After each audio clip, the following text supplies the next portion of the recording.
Thanks for the first presentation. I feel like that's a good segue into now thinking about other modes of travel and public transit. So in this paper, I asked how are the gains from faster public transit networks distributed among rich and poor commuters? How do they vary across cities? Who ultimately benefits from faster public transit? So there's growing interest in public transit around the world as a tool to reduce road congestion and carbon emissions in cities. Public transportation is also often considered a means of disproportionately targeting welfare improvements for the poor. Billions of dollars are invested in transportation each year, and a large chunk of it goes to mass transit systems.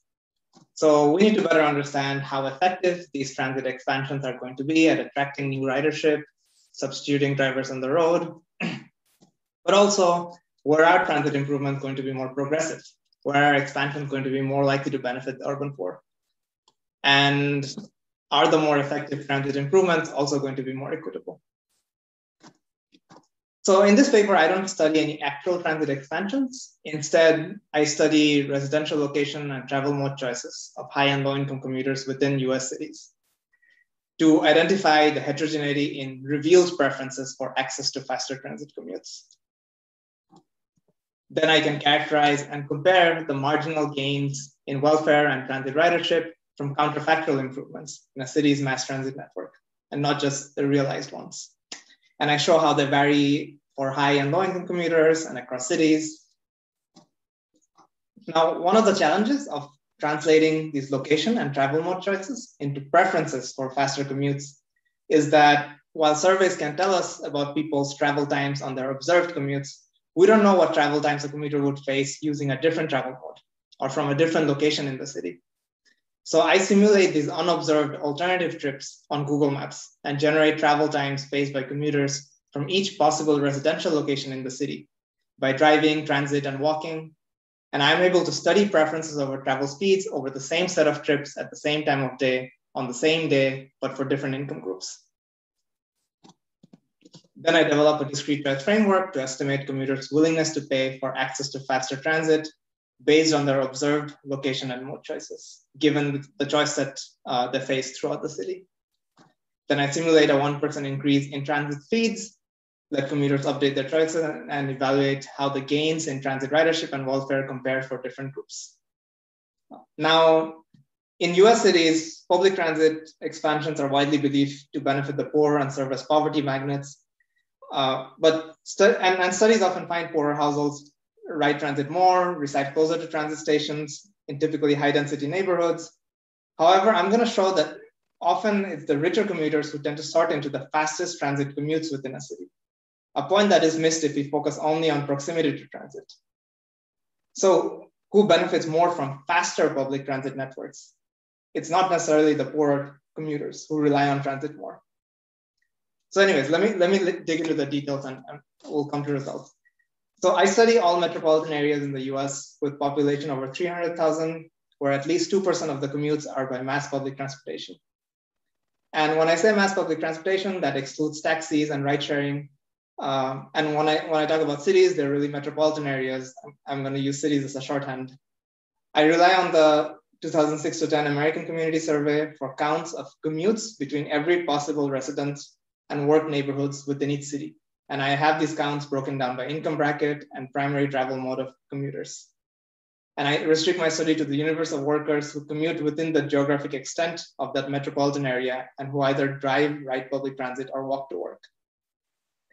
Then I generate the travel times that would be faced by commuters from each residential location and by each mode of travel, using data from trips that I simulate on Google Maps.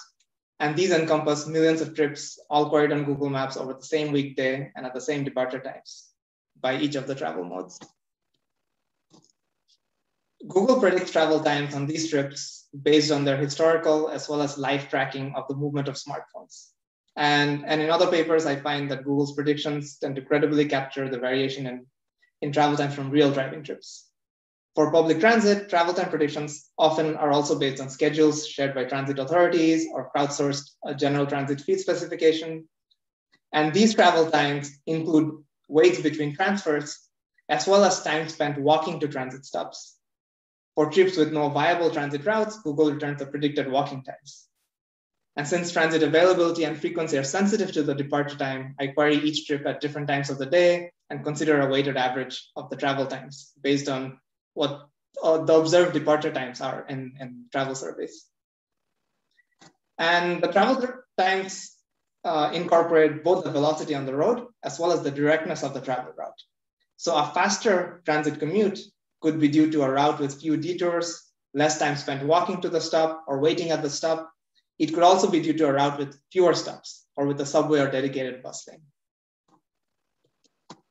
So travel time between an origin and destination then is essentially the trip distance divided by a mode-specific travel speed. And given distances are fixed between locations, the policy-relevant measure of interest that infrastructure investments are going to seek to change is really this mode-specific speed. That is, how well does the transit or driving network connect to neighborhoods? So while we care about travel times, we're going to affect it through speed. And that's what I'm going to focus on here. Okay, so let me show you what transit ridership looks like across commutes within cities. The likelihood of riding transit depends on transit speed relative to driving between the origin destination pair. And here I plot the probability of riding transit as a function of the driving speed on the vertical axis and the transit speed, the transit speed on the vertical axis and the driving speed on the horizontal axis. And I pull together commutes across all cities. I standardize the transit and driving speeds. So we're really looking at the variation in speeds within cities. And the colors indicate average transit ridership. We can see right away that conditional on driving speed, transit ridership is higher on commutes where transit is fast. Conditional on transit speed, transit ridership is higher on commutes where driving is slow. As such, transit and driving are substitutes. Commuters choose more of the one when travel is costlier on the other in terms of speed. The income composition of transit riders also varies systematically over travel speeds. Higher income transit riders are more likely to dominate faster commuting routes. Replicating this graph for drivers, we see a similar pattern. Higher income drivers tend to be sorted into faster driving routes, while lower income drivers tend to be sorted into slower driving routes.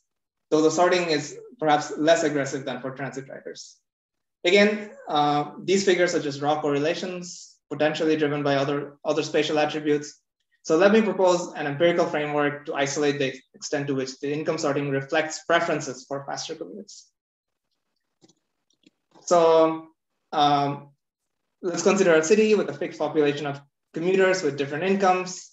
There's a fixed set of residential neighborhoods and work locations and 3 modes of travel.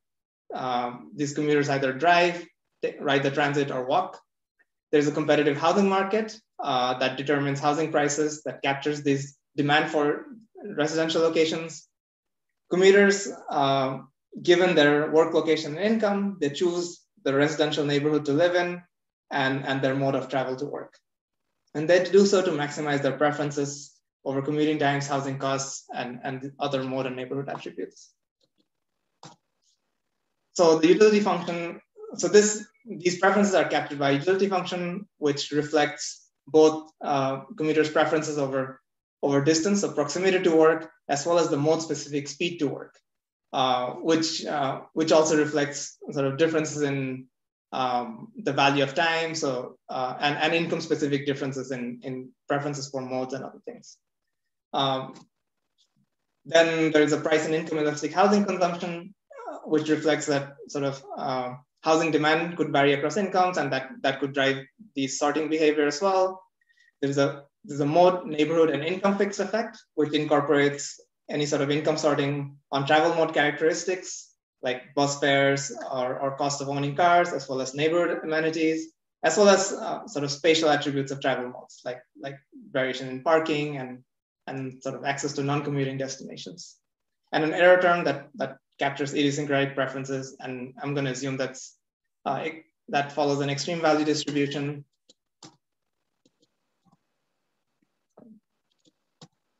Okay. So I estimate this in 2 stages. I estimate this housing demand function, and then I estimate separate coefficients for the preferences over speed and distance. and these fixed effects by mode, neighborhood, and income.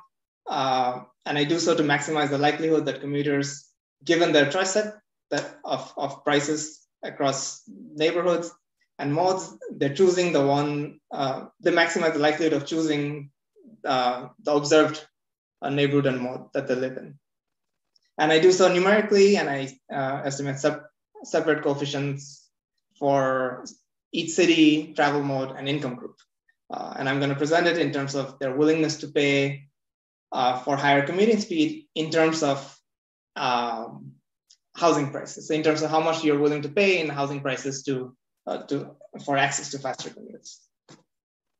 Okay, so let me first present my results in terms of the willingness to pay conditional on your travel mode choice. And I can decompose these estimates by commuters' income bracket. First, let's just look at the two largest cities in my sample, New York and Los Angeles. As we move from left to right on this table, note that richer commuters have higher willingness to pay for faster commutes than poorer commuters. This is true both for transit riders and drivers. Transit riders with annual incomes over $75,000 are willing to pay over 3 to 5 times more for a 1% increase in commuting speed than transit riders with incomes below $35,000. And this isn't actually just true in New York and Los Angeles, but let me also show you sort of what the marginal willingness to ride transit looks like in response to a faster transit network. When I increase travel speeds by 1% along a city's entire mass transit network, what fraction of commuters switch to riding transit? And I compute these average gains in ridership by income bracket again, and I see very different outcomes across cities. As before, let me use New York and Los Angeles as examples. As an increase in transit speeds in New York leads to larger gains in transit ridership among the highest income commuters than among the lower income commuters. In contrast, a faster transit network in Los Angeles leads to larger gains in ridership among lower income commuters than higher income commuters. And this is not as surprising as it may seem at first. In New York, public transit is a lot faster, baseline transit ridership is higher. So given that higher income commuters have a higher willingness to pay for faster commutes, improvements in transit speed are more likely to get high income drivers to switch to riding transit when transit is fast relative to driving, but less so when transit is slow. Whereas lower income commuters have relatively lower willingness to pay for faster commutes and are more likely to choose the cheaper rather than the faster mode of travel.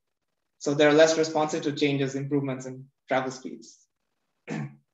So while I don't have time to show you these results for other cities, but the case of New York and Los Angeles are quite generalizable. Cities where transit is fast and where ridership is high are those where improvements in transit are more likely to attract high income commuters.